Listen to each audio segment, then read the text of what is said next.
Hi there, and welcome to the Explaining History podcast. And in this episode, I'm going to talk about the retrenchment of rights and working life and freedoms for Black Americans from the 1890s to the eve of the First World War, really actually up to 1915 and the birth of the Second Ku Klux Klan, and how this process comes about and how the gains of the Reconstruction era in the immediate decades after the end of the American Civil War come to be overturned, and why it is between 1895 and 1915 those decades see some of the direst conditions for Black Americans in the history of the United States following the emancipation from slavery.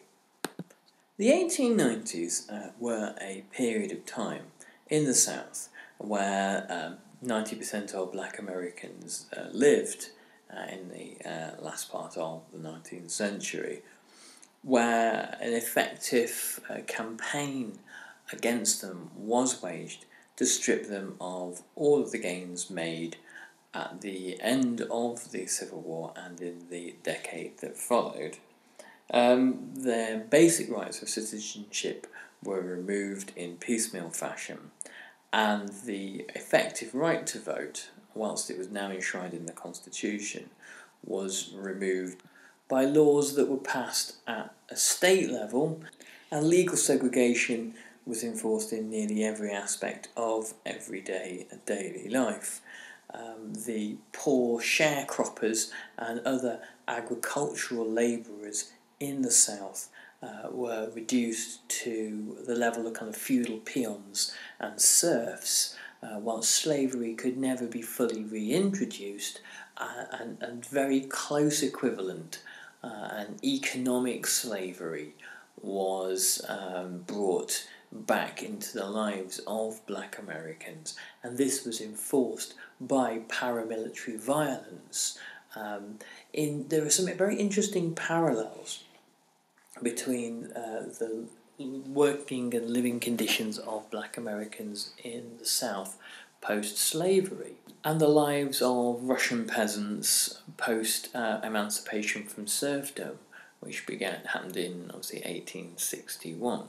In both instances, a large free population, rural population, presented an unpalatable threat to the prior landowning class, and they set about to find ways to sabotage this and to reinforce a level of economic and social and political control in the countryside.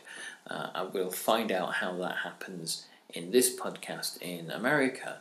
But by the time Alexander II, the Tsar Emancipator in Russia, had been assassinated in 1881, his son Alexander III, an arch-reactionary, came to the throne and had long planned to help roll back some of the reforms that were instituted, and saw the roots of chaos in Russia emanating from the countryside, and the reintroduction of the introduction of land captains, who were a form of kind of rural police, but really they were simply the former serf-owning landowners, now in the garb of a kind of a rural gendarmerie, who could inflict the kind of punishments, flogging particularly, that the landowners had previously enjoyed, and were now able through other means to simply police the countryside and keep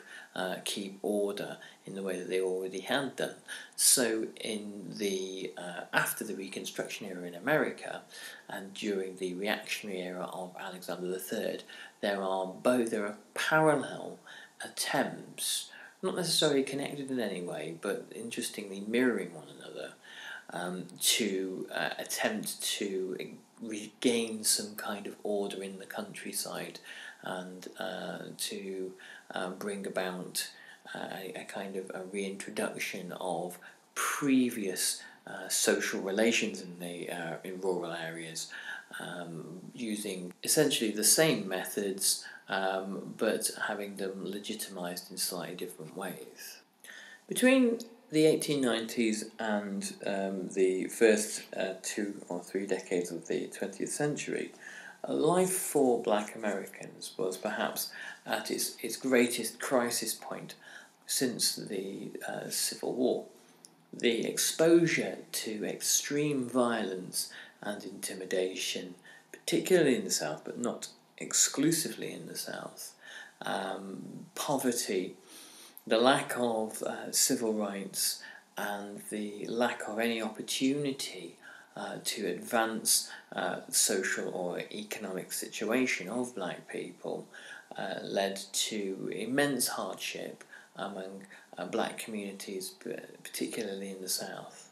There's a tendency in the teaching of this topic area and the teaching of black civil rights to view this period of time as really a kind of a prologue to the teaching of post-war civil rights and Martin Luther King and the struggle for civil rights and the Black Power movement.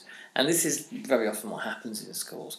But this period of time is extremely important, and if you skate over it and you don't quite grasp it in its depth, everything that happens following this makes progressively less sense. There has been obviously an enormous amount of scholarship on the subject of Martin Luther King, and that has at some points in time been to the detriment of the period 1890 to 1915. The misleading view that students sometimes acquire is that the period from the 1950s and 60s was a period of struggle, which it certainly was, but prior to that there had been no struggle at all of any note. And again, this is misleading. The suffering that black Americans endured in the 1890s, 1910s and 1920s wasn't simply passively accepted either, and there were all sorts of measures to either confront segregation or try to find some sort of accommodation with white society. And when you pause to think about it logically, this makes sense that people struggle against conditions, adverse conditions that face them, irrespective of whether or not historians or history students are paying attention. Struggle is virtually always there in history. In the 1890s, the dominant and most high-profile figure within the black American community to rise to prominence is Booker T. Washington. In 1900, he published his memoirs, The Story of My Life. He was born in 1856, a slave in West Virginia, and by his death in 1915 had become a controversial figure within the black American community and within the United States in general. He espoused ideas of self-improvement and education. He argued that black Americans were owed nothing by white people and by the United States in general, and would only really learn to better their status through hard work and education. And if they wish to prosper in America, then these are the things that blacks would have to do. One of the reasons why Booker T. Washington said these sorts of things is because it's closely mirrored his own personal story, and he did what most people tend to do and projected his experience onto others as if it were a template for personal self-advancement. Booker T. Washington had studied at the Hampton Institute, which was a college founded by freedmen after the Civil War, and he was given the job of first principal of a new college, the Tuskegee Normal and Industrial Institute, later just abbreviated to the Tuskegee Institute, which was an all-black university in Alabama which became dedicated to Booker T. Washington's cause of black education, and black education particularly in agriculture and trades. The institute was built by hand by black students. The bricks were made by black students and the timber was cut by them. Washington was able to raise funds to create hundreds of other small schools, colleges and institutes across the US, and was committed to this process as he believed this was the way in which black Americans would be able to advance themselves in the United States. The year after the publication of The Story of My Life, a new version of Washington's memoirs, Up from Slavery, a slightly more kind of polished version of the book, was published, and this was largely for the benefit of a white audience. The book became an international bestseller, partly because it said many of the things that white audiences wanted to read, that here was a slave that really bore white people no ill will, was willing to adopt many of the dominant ideas within American society, and was willing to, let bygones be bygones, knuckle down and work within a system of pre-existing ideas about success and thrift, hard work and enterprise. And most importantly, it wasn't a former slave discussing the thorny topic of compensation. In fact, Booker T suggested, or stated even, that black people were owed nothing, and would own the only monies and benefit, or any wealth really, that they would ever command would be that of their own labours, and this was an entirely moral and righteous way for them to go about things. The historian Kevin Verney, in his book The Debate on Black Civil Rights in America, says, Up from Slavery rapidly became an international bestseller, and in the more than 100 years since its initial publication has never been out of print. This success can be attributed to the fact that with Thrasher, he talks about Max Bennett Thrasher, who was the ghostwriter, with Thrasher's insistence, Washington carefully contrived to project an image of himself that was designed to appeal to the conservative racial and social values of his day. If committed to racial uplift, he was crucially non-threatening in tone. Rather than resenting his slave childhood, he was grateful to the institution of slavery for instilling in him Christian values and a Puritan commitment to hard work and self-discipline. As mentioned, Washington believed in an industrial education for black Americans.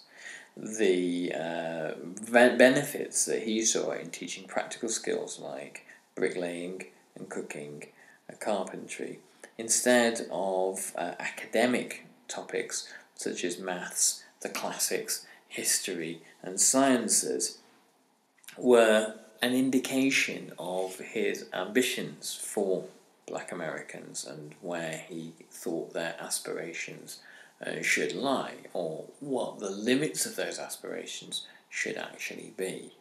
Booker T. Washington attracted the ire of W.E.B. Du Bois, the foremost African-American intellectual of the 1890s through to the post-war or the interwar era.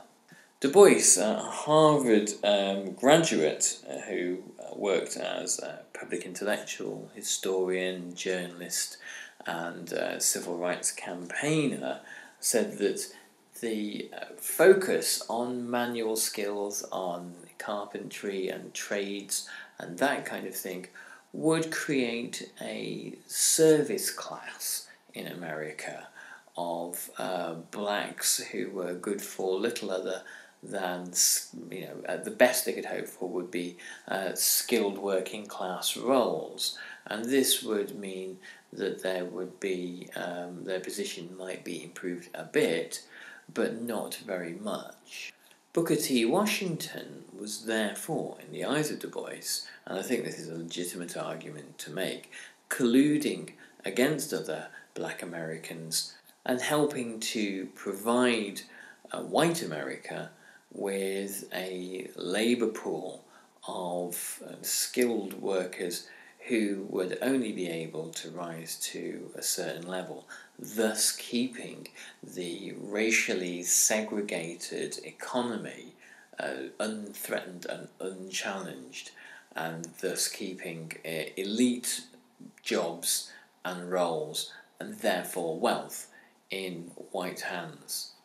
Washington's fame and his celebrity saw him invited to the White House and feted by heads of industry.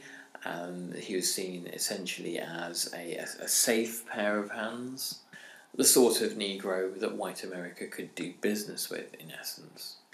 Du Bois said that a far more urgent task, instead of teaching black Americans the basics of gradual economic advancement, was to give them an education in politics, civil rights, and law, and this would insert them into the heart of the political process where real change occurs.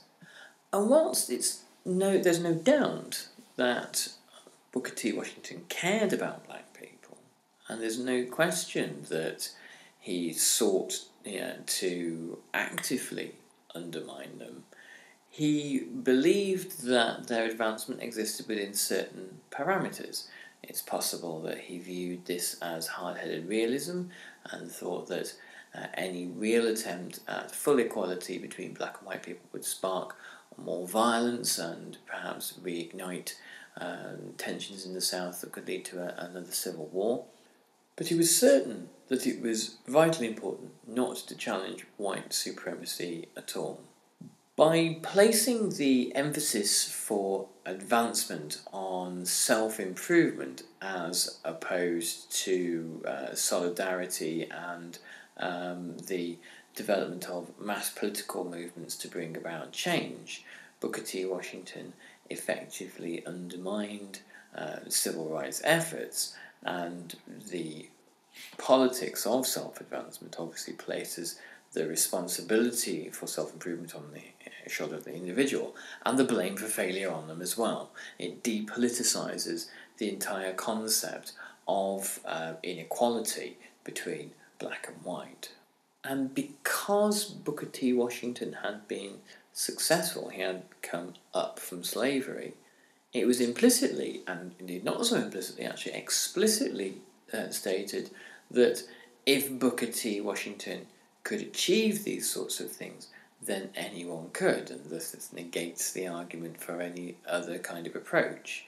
It's possible to go from being a slave to being the principal of a college, and if you don't follow this path yourself, then really you only have yourself to blame, as the sort of the subtext. Booker T. Washington was, of course, espousing a value at the end of the 19th century that was prevalent in American society, the idea of individual effort, or rugged individualism as it would be known in the 1920s, and the idea that this explained success or failure far greater than any social context, and the idea that one could be born into poverty and there could indeed actually be a poverty trap created by economic, social and political forces outwith the control of the individual. This is often airbrushed from the rather more romantic kind of Horatio T. Alger rags to riches narrative, where with a bit of pluck and hard work anyone can be a success. Whilst Booker T. Washington had his critics amongst men like W.B. Du Bois, there were also African American writers that rather admired him. One of Booker T's contemporaries, Carter Woodson, who later laid the foundations really of Black History Month, He saw education once again as a key issue in the development of African Americans, and saw Booker T. Washington as one of the kind of the giants of Black American society in the United States. And both black and white journalists, historians, and intellectuals lauded him and referred to him as the kind of the builder of Black American civilization, and praised him with this kind of rather antiquated term of racial uplift. He was uplifting the race. And Washington was seen as a heroic figure really until the 1940s. And it was only from the 50s onwards that a new critique of Booker T. Washington emerged, looking at him as a more flawed individual and appraising critically his strengths and failings. So what we can see from Booker T. Washington here is that in this period of almost unprecedented crisis for Black Americans, there was at least one significant figure in the guise of Washington who believed that the only way forward was a kind of accommodation within the existing power structures of white-dominated America, that an attempt for full emancipation and equality would challenge the pre-existing systems of power to an extent that would be unacceptable, and so accepting a servile position, though one which was far improved from that of that the Black Americans found themselves immediately after emancipation, was the best that was on offer. And this amounted to a conflict-free racial conservatism that placed Black Americans in an economic position of servility, and even though education was involved, it was education with certain parameters and limitations placed upon it. Booker T. Washington obviously suggested that after a lengthy period of hard work and study and effort and graft over several generations, then Black Americans might earn the right to be treated with civility and dignity. I'll be returning to the theme of the period 1890 to 1915 in the next couple of weeks, so stay tuned to this because it really is a very important area of study. And if you're studying the civil rights era and you want some help or a few pointers about what to read, always drop me a line. It's great to hear from listeners, and I look forward to catching up with you all soon. Thanks very much. All the best. Bye-bye.